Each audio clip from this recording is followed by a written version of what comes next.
કેમ છો વિદ્યાર્થી મિત્રો? આજના આપણા ઓનલાઈન ક્લાસમાં હું રાહુલ પુરબિયા આપનું સ્વાગત કરું છું. જ્યારે ધોરણ 8 ગણિત વિષય ધોરણ 8માં પ્રકરણ 2 એક ચલસુરજ સમીકરણ સાથે 2.2 નો દાખલો નંબર 16 આવી ગયા છે આપણે. તો અહીંયા આપણે રકમ વાંચીએ. સૌથી પહેલા એક નિબંધ સ્પર્ધાના આયોજકો પ્રત્યેક વિજેતાને ₹100 તથા વિજય ન બનનારા દરેક સ્પર્ધકને ₹25 નો પુરસ્કાર આપવાનું નક્કી કરેલ છે. એક નિબંધ સ્પર્ધા છે શાળામાં. જે પણ વિજયી બનશે એટલે કે જે વિજેતા હશે એને ₹100 આપવામાં આવશે અને જે વિજયી નહીં બને તેને પણ આપવામાં આવશે. કેટલા આપવામાં આવશે? ₹25. તો આ નક્કી કરવામાં આવ્યું છે. આગળ વાંચીએ તો જો પુરસ્કાર સ્વરૂપ આપવામાં આવેલ કુલ રકમ ₹3000 હોય એટલે 3000 માં જ બધાને આપણે વેચી દેવાના છે. ટૂંકમાં કે ₹3000 છે એમાંથી વિજેતાને ₹100 મળી જવા જોઈએ અને વિજય ન બનનારને પણ ₹25 મળી જવા જોઈએ. ₹3000 ની અંદર જ જો કુલ 63 સ્પર્ધકોમાંથી વિજેતા થનાર તો કુલ 63 સ્પર્ધકોમાંથી વિજેતા થનાર સ્પર્ધકની સંખ્યા શોધો. હવે કુલ કેટલા વિદ્યાર્થીઓએ સ્પર્ધકોએ ભાગ લીધો? 63 વિદ્યાર્થીઓએ. એટલે કે 63 સ્પર્ધકો, સ્પર્ધામાં ભાગ લેનાર સ્પર્ધકો કહેવાય આપણે, બરાબર? તો જેથી 63 જણને ₹100 વિજેતા બનનારને અને વિજય ન બનનારને ₹25 આપવાના છે. અને કેટલા રૂપિયામાંથી? 3000 માંથી, બરાબર? તો આપણે શોધવાનું છે શું? વિજેતા થનાર સ્પર્ધકો કેટલા છે. તો એમાં 3000 એ કિંમત પણ સેટ થવી જોઈએ, 63 જણ છે એ પણ સેટ થવા જોઈએ અને 100 અને ₹25 પણ સેટ થવા જોઈએ.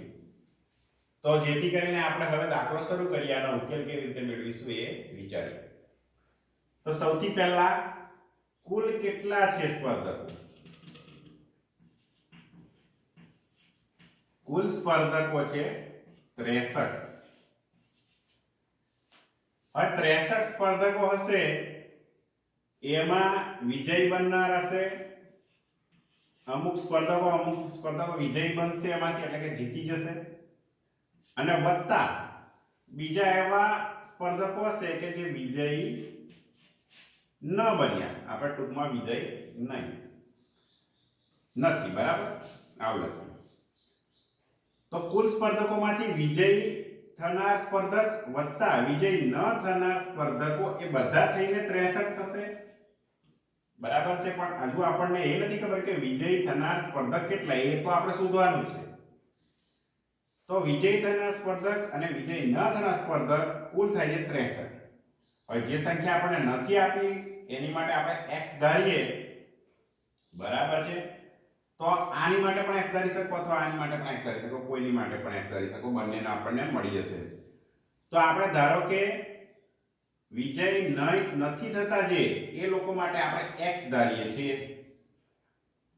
તો વિજયી થનાર સ્પર્ધકો માટેનું શું પદ મળશે?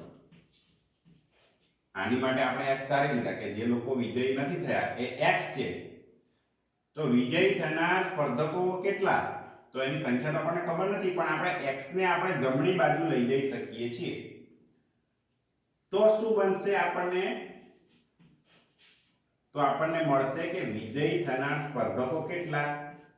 તો 63 - x એટલે કે વિજયી થનાર સ્પર્ધકો એટલા હશે કે જે કુલ સ્પર્ધકો 63 માંથી વિજય ન થનાર સ્પર્ધકો એટલે કે x સ્પર્ધકો બાદ કરીએ તેટલા. તો 63 માંથી જેટલા વિજય નથી થયા એટલા બાદ કરીશું તો આપણને વિજયી સ્પર્ધકોની સંખ્યા મળશે, બરાબર છે? તો આ તમને ખ્યાલ આવી ગયો હશે એટલે સુધી, હે ને? હવે ₹100 અને ₹25 આપવાના છે એ આપણે જોઈ લઈએ કે અહીંયા આપણે ₹100 આપવાના છે અમુક જણને. સોરી, અહીંયા લખ્યા આપણે જગ્યા છે. તો અમુક એટલે કે વિજય થનાર છે એને ₹100 મળનાર છે, જે લોકો વિજયી થશે તેને. અને ₹25 મળશે કે જે વિજયી નથી થતા. તો હવે વિજય છે એવા સ્પર્ધકો કેટલા છે આપણી પાસે? તો 63 - x સ્પર્ધકો, કારણ કે આપણને અહીંયા અત્યારે તો એની કિંમત નથી ખબર એટલે આપણે આજે ધાર્યું છે એ જ લખીશું કે 100 રૂપિયા મળશે 63 - x સ્પર્ધકોને અને 25 રૂપિયા મળશે કેટલાને? x સ્પર્ધકો, એટલે કે જે વિજય નથી થતા. એનું જે પદ મળશે આપણને, બરાબર, એના કુલ રૂપિયા એટલે કે 3000 છે. હવે આ કુલ છે 63, સ્પર્ધકો કેટલા છે? આ 63 છે કુલ. તો હવે આપણે રૂપિયા 100 મળશે વિજયને અને રૂપિયા 25 મળશે વિજય નથી તેને. તો કેટલા રૂપિયા વિજયને મળે છે? બરાબર, જે લોકો વિજય બને છે એને કેટલા રૂપિયા મળે? તો આપણે 100 ને ગુણાકાર કરીશું 63 - x સાથે, એટલે કે 100 નો ગુણાકાર 63 સાથે તો થશે 6300 માઈનસ, કારણ કે અહીંયા માઈનસ છે, 100 નો ગુણાકાર x સાથે તો થશે 100x. તો એ તમે આ એકપદીનું દ્વિપદી સાથે ગુણાકાર એ રીતે તમે આગળ સમજી ગયા છો, બરાબર. એ રીતે આપણે અહીંયા ગુણાકાર કર્યો કે જો એક પદ હોય ને અહીંયા દ્વિપદી હોય તો આ 100 નો 63 જોડે x જોડે બંને જોડે ગુણાકાર થાય, એટલા માટે આ રીતે આવશે. તો આ જે કિંમત મળી આપણને, આ જે 6300 અને -100x એ છે કઈ કિંમત? કે જે વિજય થનાર છે એને મળવાની છે આ કિંમત આટલી. પણ હવે આ કિંમત શું છે જો આપણે ખબર નથી, બરાબર. અને પછી 25 જે છે એના ગુણ્યા x કરીશું એટલે આપણને મળશે 25x અને આ એ મૂલ્ય છે, બરાબર, કે જે વિજય નથી થતા એમને મળવાનું છે. અને આ બંનેનું ટોટલ કરીશું, આ બંનેનું ટોટલ સરવાળો એટલે થશે 3000. તો હવે આ બંનેનો સરવાળો 3000 થાય છે એ આપણે અહીંયા લખીએ કે 6300 - 100x, બરાબર, 6300 - 100x અને વત્તા 25x, એનો ટોટલ થાય છે અહીંયા પ્રમાણે 3000. તો આપણે સીધી લીટીમાં લખ્યું જેથી સમીકરણ બને, બરાબર છે. તો અહીંયા શું કર્યું આપણે? આ જે અહીંયા છે એ માત્ર આ વસ્તુ આપણે ઊભી લાઈનમાં લખી છે જેથી આપણને સમીકરણ ઉકેલવામાં ખબર પડે. તો અહીંયાથી આ લખ્યું, બરાબર. હવે આને આપણે ઉકેલીએ તો 6300 છે એને આપણે જમણી બાજુ લઈ જઈશું, અહીંયા -100x વત્તા 25x બરાબર રૂપિયાની નિશાની આપણે કાઢી નાખીએ. અહીંયા આપણે સમીકરણમાં રૂપિયાની નિશાની જરૂરી નથી, તો -6300. તો કારણ કે અહીંયા 6300 એ પ્લસ છે, અહીંયા કોઈ નિશાની ના આવે એટલે પ્લસ માનવામાં આવે અને એને આપણે જમણી બાજુ લઈ જઈએ તો એ માઈનસ થઈ જશે. અહીંયા પણ આ બંને સજાતીય પદો છે, 100x છે અને 25x છે, બરાબર. બંનેના x છે એટલે સજાતીય પદો, એનો આપણે સાદુરૂપ આપીએ તો અહીંયા -100x છે અને +25x છે. તો માઈનસ અને પ્લસ એટલે માઈનસ પ્લસ થાય માઈનસ, બાદબાકી થશે 100 માંથી 25 જાય તો બાકી રહેશે 75x અને 100 મોટા છે એટલે કે મોટી સંખ્યા છે, 25 કરતા 100 મોટા છે એટલે જે મોટી સંખ્યા હોય એની આગળની નિશાની એ અહીંયા જવાબમાં આવે એટલે -75x થાય. અને એ રીતે અહીંયા 3000 ઓછા 6300, તો 3000 ઓછા 6300 તો -3300 મળશે, કારણ કે નાની સંખ્યા 3000 આગળ છે, મોટી સંખ્યા 6300 પાછળ છે. તો આપણે 3000 માંથી 6300 તો બાદ ના થાય પણ આપણને ઋણ સંખ્યા મળે 3300, એટલે કે આપણે 6300 માંથી 3000 બાદ કરવાના, ઊંધું કરવાનું. પણ મોટી સંખ્યા જે હોય, જેવી રીતે અહીંયા આપણે કીધું કે 100 મોટા છે એટલે એને આપણે માઈનસ નિશાની લખીએ, એવી રીતે અહીંયા 3000 અને 6300 એમાંથી 6300 મોટા છે એટલે આપણે એની માઈનસ નિશાની આગળ જે હોય એ અહીંયા મૂકવાની. તો જો આ રીતની રકમ મળે છે આપણને. હવે આપણે 75 ને લઈ જઈશું છેદમાં, એટલે x બરાબર -3300 છેદમાં 75 એ પણ -75 છે.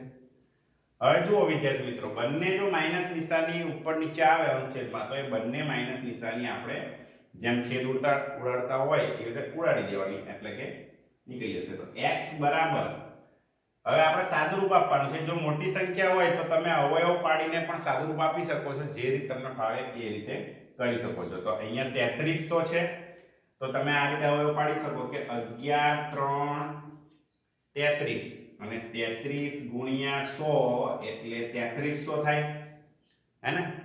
અને 75 એટલે તો 25 તરી 75. આ રીતે અવયવ પાડી દેશો તો આપણને સરળતાથી છેદ ઉડાવવામાં ખબર પડશે. તો કારણ કે 3 3 સરખા છે એટલે ઉડી જશે, અને અહીંયા 25 અને 100 છે એટલે 25 4 100 થાય એટલે 4 આવી જાય, અને અહીંયા બાકી શું વધ્યા? તો કે 11 વધ્યા, અને અહીંયા 4 વધ્યા. તો 11 ગુણ્યા 4 એટલે x બરાબર 44 મળે.